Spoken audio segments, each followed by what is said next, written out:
I wanted to create a track very much inspired by big blockbuster film scores, which explore some of the production aspects, which I think take the initial idea as far as at least I could possibly take them. And maybe you can take some of these tips or tricks that I've used and apply it to your own music. So let's just dive in and take a listen, and we'll go from there.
All right, awesome. So there are really four main components to this track. We've got these acoustic guitar layers, we've got orchestra, we've got percussion, and then we've got synth, and then just some additional kind of textures and piano things at the bottom. But predominantly, it's broken into four major categories.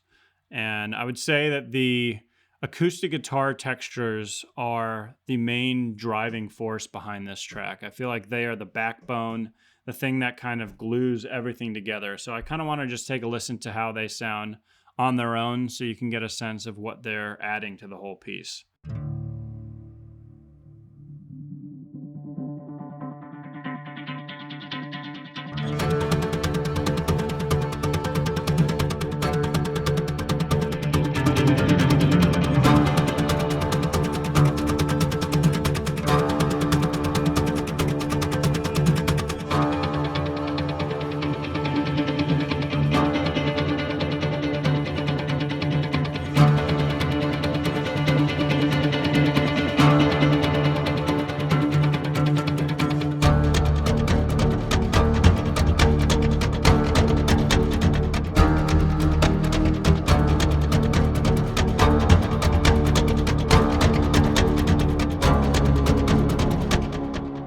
I never know what to do when I'm filming myself listening to my own music. It's like, you just take it super cool, or do you just go all out and like do one of these?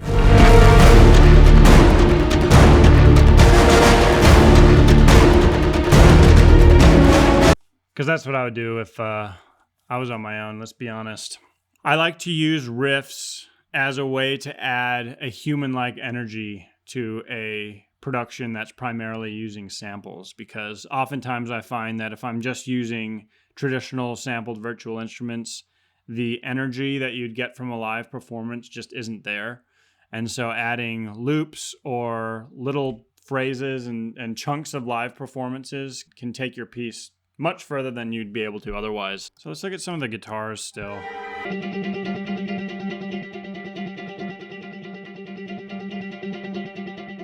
Who says you can't run an acoustic through an amp sim? You'll notice I've got some automation going on. I think this is one of the things that can make a big difference, especially when you're using things like loops, where your brain is eventually going to hear a pattern in a loop, is to use automation. So I would definitely recommend automating level, automating filters, automating effects, so that instead of your loops just being like this the whole time, they're doing this kind of thing. And your ear will hear a kind of fresh take on it as it evolves, which is much more realistic.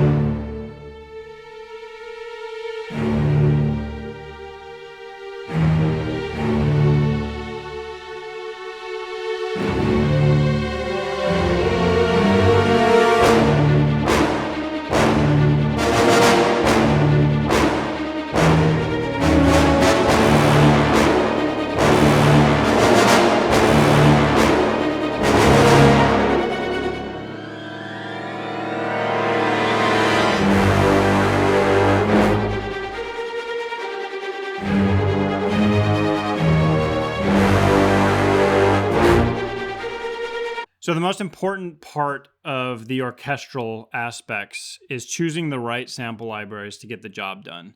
And this can be a challenging thing to do because one might perform particularly well in one context, and then in another it won't perform well at all. And so what I actually found works best is to audition the sample libraries to get a sense of which one is up to the task that you're trying to accomplish.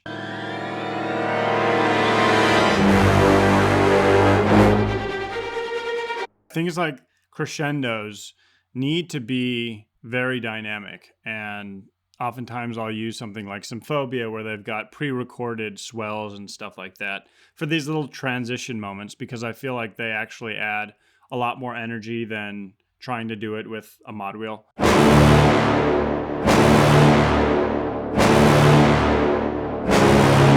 Something I think a lot of new composers get stuck on is the realism aspect, especially with the orchestral elements, because we are always striving to create a more realistic mock-up. But I think realism can actually be your enemy if you get too caught up in it. You know, I've spent many, many hours kind of pondering, wait, should I do this? Because they wouldn't do that in a real orchestra, and those kind of things going through your head. But you have to stick to what sounds good. If it sounds good, it is good. Don't worry about anything else.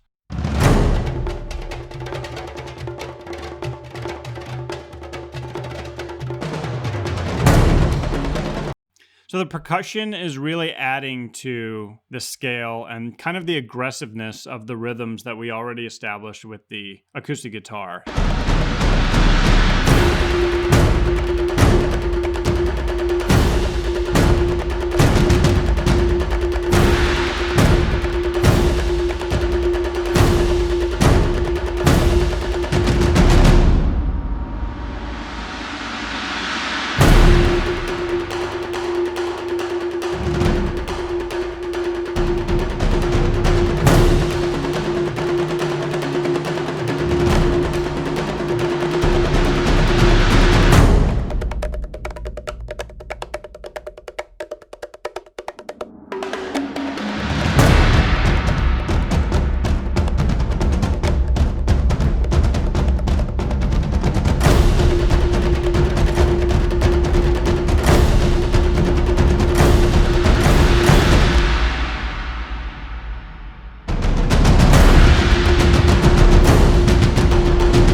So did you like that Junkie XL bit at the end? I don't know about you guys, but like when I first heard Junkie XL's music on, I think it was the 300, and then I heard it on the Mad Max, I had like an existential crisis in trying to figure out whether or not I absolutely loved it or I was appalled by it. And I think at first I kind of rejected Junkie XL. And to you, Junkie, I have to apologize because after contemplating what I had just heard for a while, I realized that I was actually kind of addicted to this extreme aggression. There's like a visceral feeling. I'm going to focus on a couple aspects of the percussion here. So let's just listen to this a little bit here. All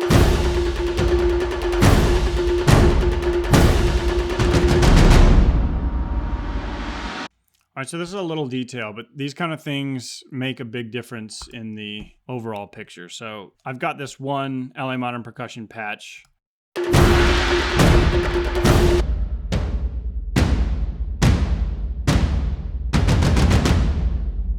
Okay, so you hear that part at the end. It's cool, but it's like, it doesn't get overly dynamic. By adding in this additional multi, you know what I mean? The difference between and is pretty big. It really adds to the sense of aggression and energy and dynamics. I want to check out this part here because there's a lot going on. I'm using a lot of different instrument types. And what I mean by that is I have your traditional multi-samples where I'm playing everything in by the keyboard. And then I have fills patches from LA Modern Percussion, which are kind of like loops, but you still kind of play them in and can shape them into performances. And then we actually have loops as well and a bunch of other multi-samples. But I want to see how each individual aspect is adding something to the sum total of the percussion here. So.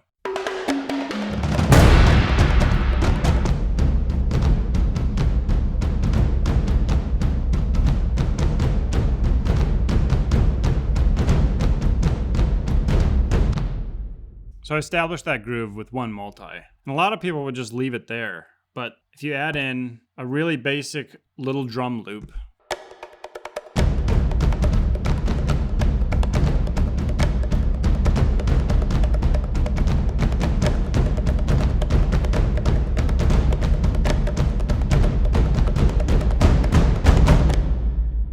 LA Modern Percussion samples are giving us the sense of scale. We've got this big ensemble recorded in a big room. And then the tiny little drum recording, the small percussion loop, is adding a sense of realism on top of it. You know, your brain or your ears attach themselves more to the small transient notes than the big, less transient percussion.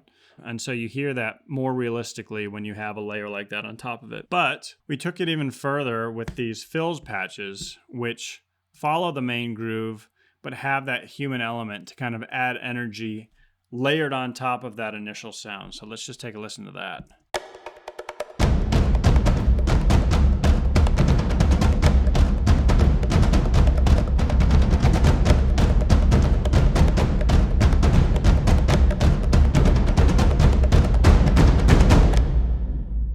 Okay, that's starting to sound much more real. Let's see how it sounds without.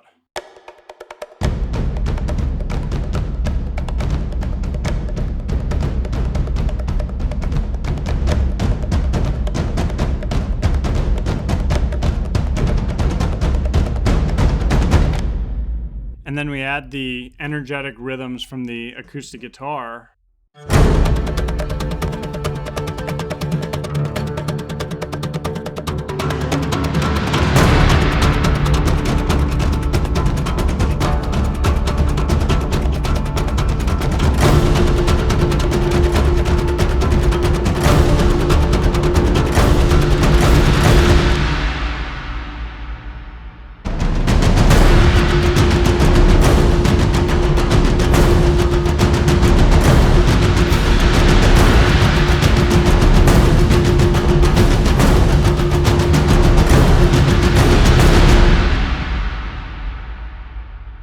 Yeah, so I think the takeaway here is not trying to have one thing do it all. Let 5 parts do their own job and do it collectively so that you end up with a better final product. And that's kind of the way I think of production in general, is just, can I take one thing and add it on top of what we already have and make it better? I really wanted to have this constant driving thing, and that kick drum was it. You know, it sounds good without it, but it's different. It just kind of kept my leg moving. The rest of the synth patches are mostly there to supplement the lower end of the orchestral instruments.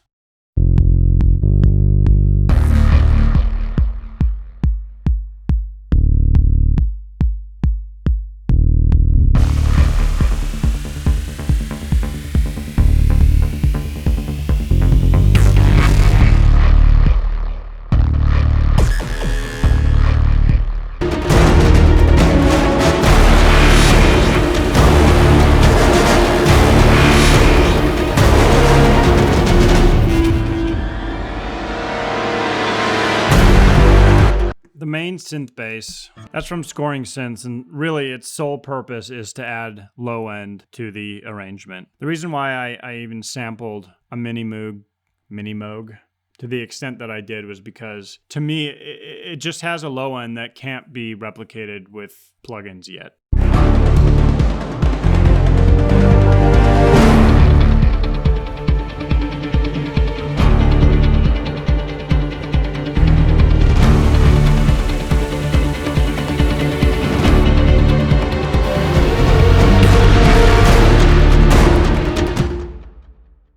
So I'm not sure about that riser.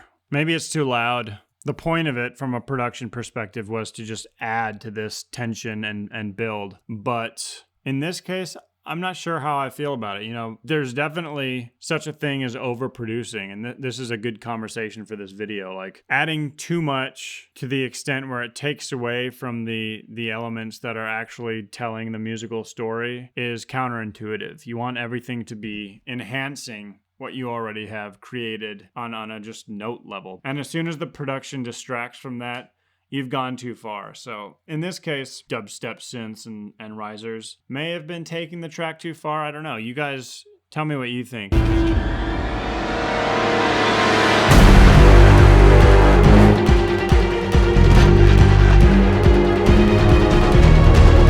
So I actually didn't do much mixing in this track because I try my best to mix through arrangement and through the layers I choose and the sample libraries. And it's like, if I can get a drum to sound pushed back in a mix with reverb that was actually recorded in a space with reverb, it's going to sound a lot better than me trying to take a dry drum and adding a Hall algorithm to it. If you develop an ear for mixing, but you are able to kind of get to that point through production, the end result is always going to be much better. And then you get to the point where it's like, yeah, maybe I'm using a little bit of EQ and a bit of reverb, but honestly, there's not much going on here in terms of a mix at all.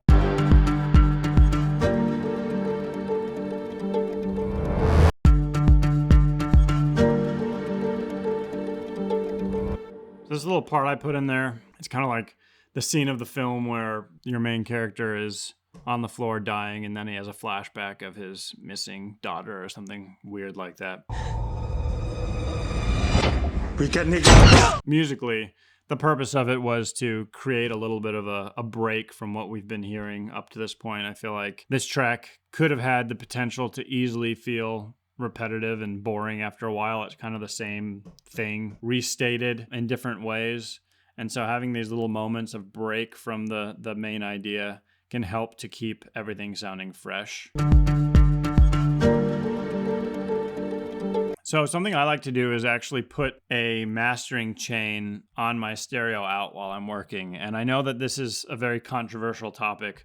A lot of people swear by this technique and others can't stand it and would shame me for doing it. Shame!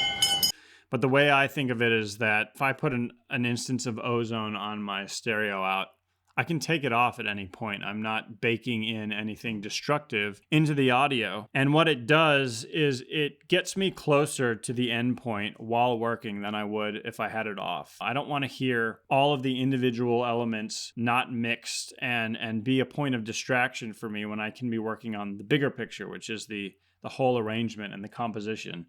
And having something like Ozone or a bus compressor, which is kind of keeping everything in check for you, ends up making it so that I can create a better piece of music, which by the time I get to the end requires less mixing or mastering and just sounds better.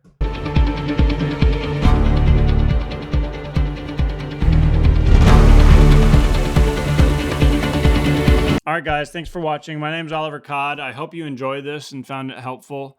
Leave a comment, subscribe, hit the old bell, and I'll catch you on the next one.